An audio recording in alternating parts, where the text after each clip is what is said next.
vídeo de hoje vamos falar sobre um clássico brasileiro, O Meu Pé de Laranja Lima, do autor José Mauro de Vasconcelos. Se você gosta de literatura brasileira, já deixa o teu like e bora lá comigo.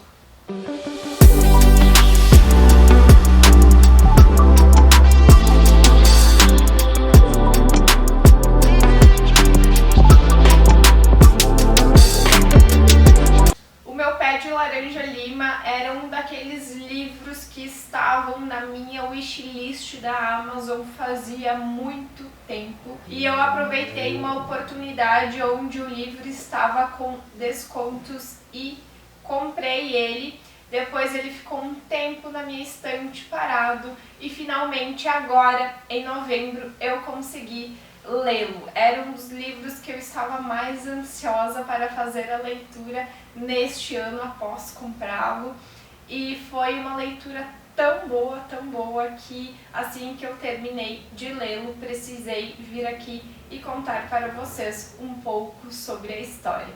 Para vocês terem noção da grandiosidade desta história, deste livro, eu vou ler algumas informações aqui atrás da capa.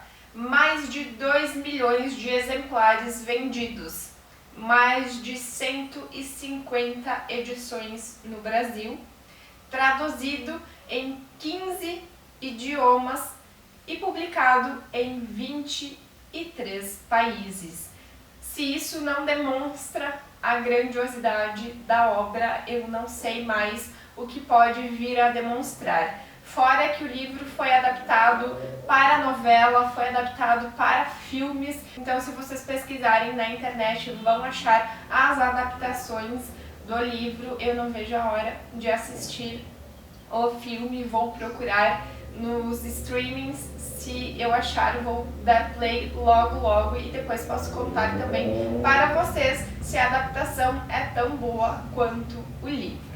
A minha vida toda eu ouvi falar muito bem de O Meu Pé de Laranja Lima e confesso que, além de ouvir falar muito bem, o que me instigava a querer fazer a leitura era esta capa aqui, era este nome aqui, porque eu achei tudo incrível. Eu achei a diagramação aqui da capa perfeita, as cores, os traços, o menino aqui que me parece ter um semblante triste, O Meu Pé de Laranja Lima. Eu ficava pensando que título curioso, ele me instigava. Então, além de saber que era um clássico, que era uma leitura quase que obrigatória, tinha esses detalhes que me faziam querer mais ainda ler a história. Em O Meu Pé de Laranja Lima, a gente acompanha a jornada de uma criança de 5 ou 6 anos.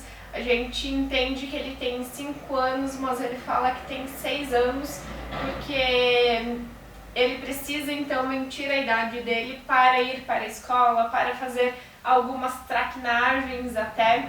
O Zezé, o nosso protagonista, que tem muito do nosso autor, porque este livro é muito baseado na história de vida do autor, então ele tem um quê autobiográfico, este livro, que torna a obra ainda mais fantástica, ainda mais real, porque a gente entende que muito do que o Zezé passa aqui na história, o José Mauro de Vasconcelos passou na vida dele.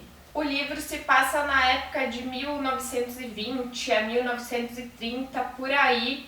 O Zezé, o nosso protagonista, vinha de uma família extremamente pobre, em um bairro humilde do Rio de Janeiro.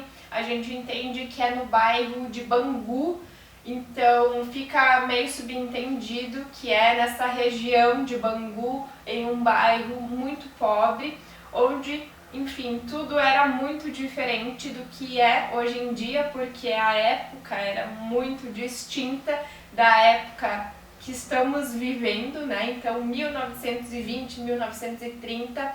E o interessante do livro é que as últimas 10 páginas trazem umas informações sobre o que estava acontecendo no mundo naquela época para a gente entender por que a família do Zezé passava por determinadas situações. Então, como eu estava falando, o Zezé morava então em um bairro muito humilde, em Bangu, no Rio de Janeiro, vinha de uma família extremamente pobre. O pai dele estava desempregado, em busca de trabalho e não conseguia achar.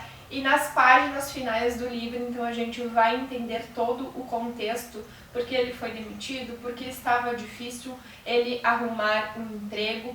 Então, visto que o pai dele estava desempregado, eles eram em 4 irmãos, se não me engano, e precisavam, né, se manter, precisavam pagar aluguel, precisavam comer, comprar roupas, enfim, necessidades básicas de uma família.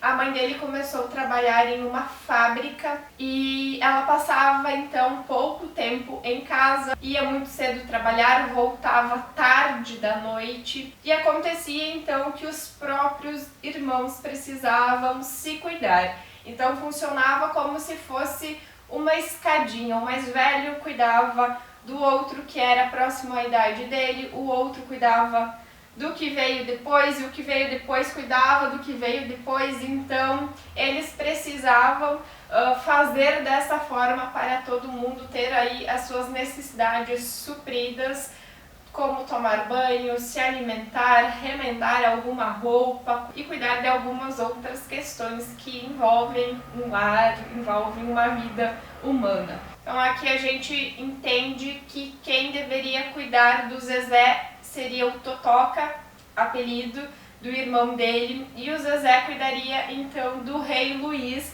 o irmãozinho dele pequeno. A Glória cuidaria do Totoca e a irmã mais velha, que agora me fugiu o nome, cuidaria da Glória. Era uma escadinha, funcionava basicamente assim e funcionava muito bem. Tinha que funcionar, né? Porque era a realidade deles e eles tinham que fazer funcionar. A gente precisa entender que no contexto da época muitas coisas eram diferentes, inclusive a educação que se pregava em casa, né? Aqui a gente entende do primeiro momento que o Zezé era uma criança muito ativa, uma criança que vivia brincando, que às vezes era um pouco destrambelhada, que pegava pressas, era uma pessoa traquina. E aqui no livro, a família dele, os conhecidos, a comunidade em geral, falava que ele tinha o demônio no corpo, o diabinho no corpo, porque ele era uma criança que não parava, que vivia metido em confusões, e era uma criança que pregava peça nas outras pessoas e todo mundo julgava muito ele por conta disso, né? Porque naquela época as crianças precisavam ser exemplares, precisavam ser quietinhas, muito educadas, né? Ajudar em casa, não que ele não fizesse isso, não que ele não fosse educado, não que ele não fosse gentil, ele era muito, mas ele era uma criança querendo brincar, se divertir, e naquela época as atitudes dele de criança eram vistas como traquinagens, como má educação, como se ele tivesse o diabinho no corpo, literalmente, e de tanto as pessoas falarem isso pra ele, ele mesmo acreditava que ele tinha o diabinho no corpo, porque às vezes ele não conseguia se controlar. Ele tinha vontade de ir lá pregar uma peça num tio dele, num amigo dele, num vizinho, e ele simplesmente ia. E então ele mesmo se julgava que ele tivesse o diabinho no corpo, de tanto que as pessoas falavam isso pra ele. E ele sofreu muito ao longo dos 5 anos de idade dele, porque ele era extremamente castigado quando ele estava fazendo algo que é de natureza de uma criança. Por exemplo, não querer fazer algo no momento que algum adulto pede, não querer deixar de brincar na hora de jantar, de precisar ir jantar, ou pregar alguma peça em alguém, enfim, nesses momentos que ele não era uma criança exemplar para a época, ele era fortemente espancado. Assim, as cenas aqui onde o pai dele, a irmã dele, a mais velha, batia nele, eram cenas assim muito fortes, muito dolorosas. Ele era muito agredido mesmo por falta de controle emocional do pai, da irmã mais velha, que não aceitavam então ser desafiados por uma criança.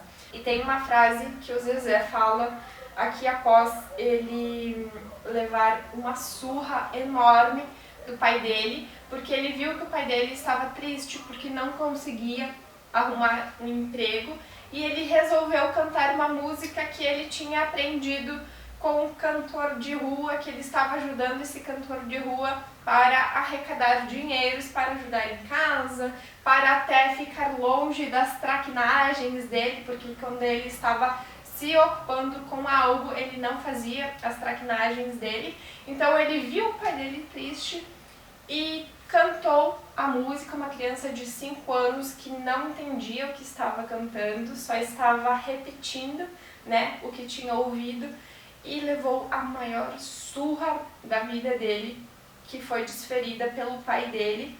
E ele fala uma frase muito potente e muito verdadeira, que eu acho que, assim, às vezes a gente, né, as pessoas querem educar na base da porrada ali, do medo, né, para serem respeitados, mas acaba que só deixa a criança, né, o adolescente com medo. E medo é diferente de respeito. Para vocês entenderem o contexto da frase que vou ler, vou contextualizar algumas coisas. Ele estava falando com um grande amigo dele, o Portuga, e então relatou, né, que ele tinha sido espancado pelo pai e tal, e falou que ele nunca mais iria permitir que o pai dele fizesse a mesma coisa. E ele falou que iria matar o pai dele. E o Portuga então falou que ele não deveria fazer isso, mas ele não falou no sentido literal de matar o pai dele. Então ouçam só. Vou sim, e já até comecei. Matar não quer dizer a gente pegar o revólver de Buck Jones e fazer boom. Não é isso. A gente mata no coração. Vai deixando de querer bem e um dia a pessoa morreu. Confesso que depois que eu li essa frase eu fiquei uns 5 minutos atônita, pensando na profundidade desta frase e na dor que ela carrega e no sentimento de frustração, de impotência até das crianças que sofrem isso. E eu acredito que para uma criança que tem o pai e a mãe como inspirações, como heróis da vida, nada seja mais frustrante e doloroso do que ter essa percepção que tinha dos pais apagada, né, com tamanha violência. Então eu acredito muito, sempre acreditei muito, e depois dessa frase aqui reforça ainda mais o meu pensamento de que uma criança apanhar, você bater no seu filho, no seu irmão, enfim, na criança que você está cuidando, pode ser que a criança ou adolescente venha a se comportar de melhor forma, mas não porque ela te respeita, mas sim porque ela tem medo de você. E o sentimento da criança, com certeza, vai mudar a partir do momento que ela está ali sendo violentada, espancada pelas pessoas que ela ama. Então, o primeiro ponto que nos destrói aqui na história é o fato do Zezé, uma criança de 5 anos, ser tão violentado, tão jovem, por pessoas que ele admira tanto, por ser uma criança, por estar fazendo o papel dele de criança. As coisas para o Zezé começam a melhorar quando ele faz um grande amigo, o Portuga. Mas antes deles se tornarem grandes amigos, eles foram muito inimigos, porque, como criança levada que era, o Zezé uma vez fez uma brincadeira chamada de morcego, onde as crianças ficavam acopladas atrás dos carros e iam, enquanto o motorista estava andando, eles iam agarrados no carro, uma coisa extremamente perigosa. E quando o Portuga viu que ele estava fazendo isso no carro dele, né, bateu nele. Então ele ficou muito revoltado, né, por um desconhecido ter batido nele, enfim, jurou o cara de morte, ficaram muito tempo se evitando até o momento onde ele estava muito mal, porque ele tinha machucado o pé dele, então ele estava com o pé cortado, com um corte enorme, porque ele tinha pisado em um vidro e não podia contar para o pai dele, porque senão ele ia apanhar muito por ter se machucado e só iria piorar a situação dele. Foi neste momento que o Portuga o encontrou na rua mancando, cheio de dor, e o levou para uma enfermaria, onde lá fizeram todos os procedimentos para tirar a sujeira, fechar o pé, fazer vacina de tétano, tomar remédios, enfim. E a partir deste momento eles se tornaram grandes amigos. E aqui a gente precisa entender que o Portuga já era um cara mais velho, até mais velho do que o pai do Zezé. E a partir deste momento que eles fizeram as pazes, eles começam a conviver muito. Eles andam bastante de carro, porque para o Zezé é uma grande novidade, alguém ter um carro era fora da realidade dele. O Portuga era tido como uma pessoa abastada, né? Tinha mais dinheiro, então eles fizeram várias atividades, foram pescar, foram passear em alguns pontos estratégicos onde o Zezé queria conhecer. Todo final de tarde eles iam tomar uma limonada e comer alguma coisa num barzinho conhecido por eles, então eles criaram uma forte amizade. E os dias do Zezé se tornaram muito melhores depois que o Portuga apareceu na vida dele, porque ele entendia que ele tinha mais alguém para contar. Então ele tinha o Portuga, tinha a irmã Glória, que era uma das únicas pessoas que defendia ele. Então, quando as pessoas estavam querendo espancar ele, ela enfrentava, o pai enfrentava a irmã mais velha para que não fizessem isso. Então ele tinha um suporte em casa também desta irmã, e tinha o seu melhor amigo, que era o seu pé de laranja Lima, que após eles precisarem se mudar de casa por falta de pagamento de aluguel, eles encontraram outra casa, e no terreno desta casa tinha um pé de laranja Lima, tinha pé de outras frutas também, e cada irmão tinha uma árvore, e a árvore do Zezé era o pé de laranja Lima. E o Zezé era uma criança muito criativa, muito imaginativa, então esta árvore, o meu pé de laranja Lima, era uma árvore animada para ele. A árvore conversava com ele, a árvore dava conselhos, a árvore até sentia ciúmes da amizade do Zezé com o Portuga.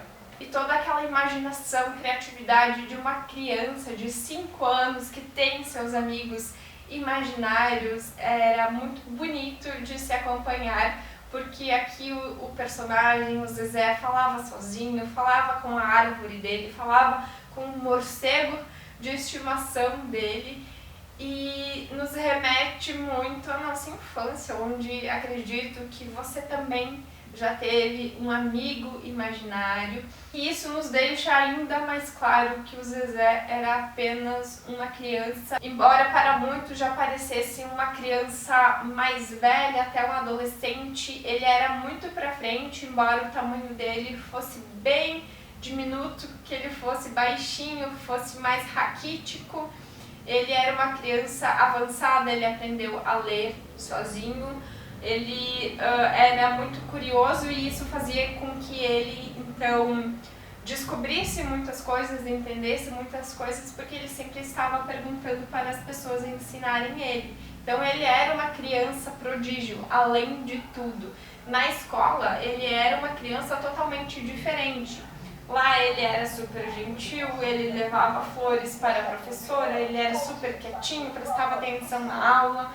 O que em casa ele não era, porque ele deixava transparecer toda aquela altivez da criança, né? Toda aquela energia. Então ele estava correndo para todos os lados, fazendo suas traquinagens, brincando aqui, brincando lá, falando com a sua árvore, com o morcego.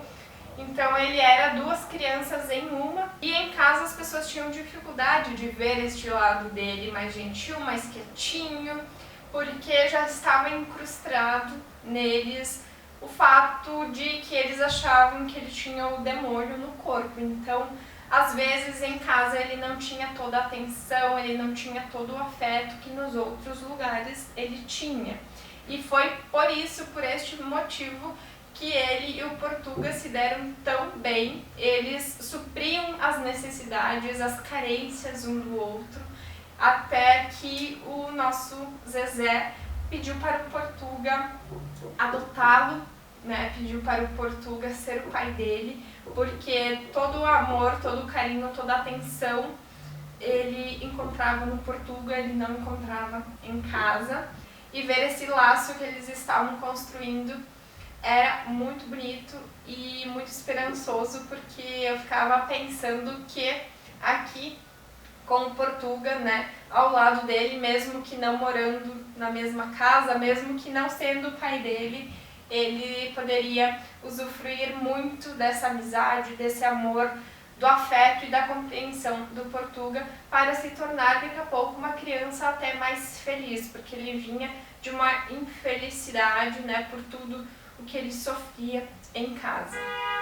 Até o momento que o nosso coração é de novo devastado, principalmente o coração do Zezé. Acontece uma coisa aqui na história que não vou falar, né, porque senão seria spoiler, que deixa o nosso menino com vontade de morrer. E ele entra em um estado de completo choque, até uma depressão, e fica muito tempo acamado entre a vida e a morte. E ele precisou lutar então muito para permanecer vivo. E quando ele volta à vida, quando ele volta a comer, a caminhar, né, a interagir com as outras pessoas, ele volta completamente diferente, né? Porque tudo que mais importava para ele não existe mais. Ele não consegue mais ser aquela criança curiosa, ele não consegue mais ser aquela criança imaginativa, até o ponto do pé de laranja lima dele não ter mais vida para ele. Então ele não conversa mais com o pé de laranja lima dele, ele não é mais aquela criança traquina, talvez aquela criança que sempre estava em movimento, sempre era muito curioso e queria saber das coisas. Aqui ele tinha se tornado uma criança quieta, uma criança que não tem vontade de nada, super extremamente comportada, que ficava na dele. Isso porque ele perdeu tudo que era mais importante para ele. Talvez aqui no final da história ele tenha se tornado aquela criança mais quietinha, mais comportada, mas na verdade ele estava sendo apenas uma criança triste que tinha perdido o sentido de viver com 6 anos de idade. Isso é muito triste. Então, desde muito cedo, ele foi uma criança que precisou enfrentar muitas coisas. Tem até uma frase aqui que ele fala mais pro fim do livro, né, depois de que aconteceu aquele fato com ele, que ele diz assim: agora sabia mesmo o que era a dor.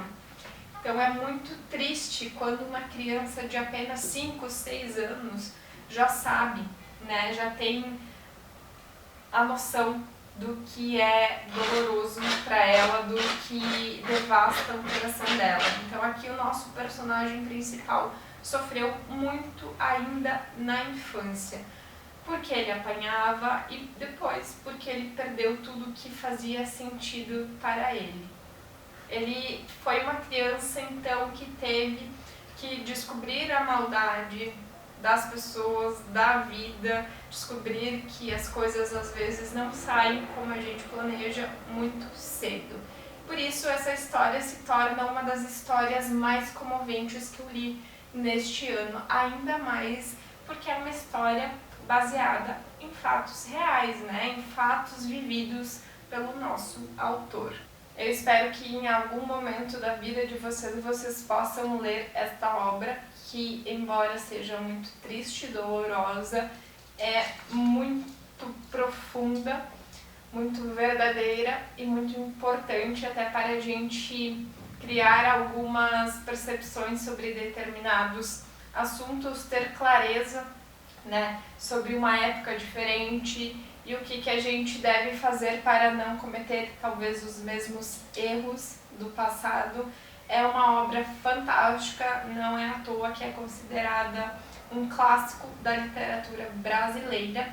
Eu sei que tem mais 2 livros, né, que são sequência deste livro, já vou pesquisar para comprar. Eu entendo que então a gente vai ter uma ideia de como foi a adolescência e talvez a vida adulta aqui do nosso personagem, do Zezé.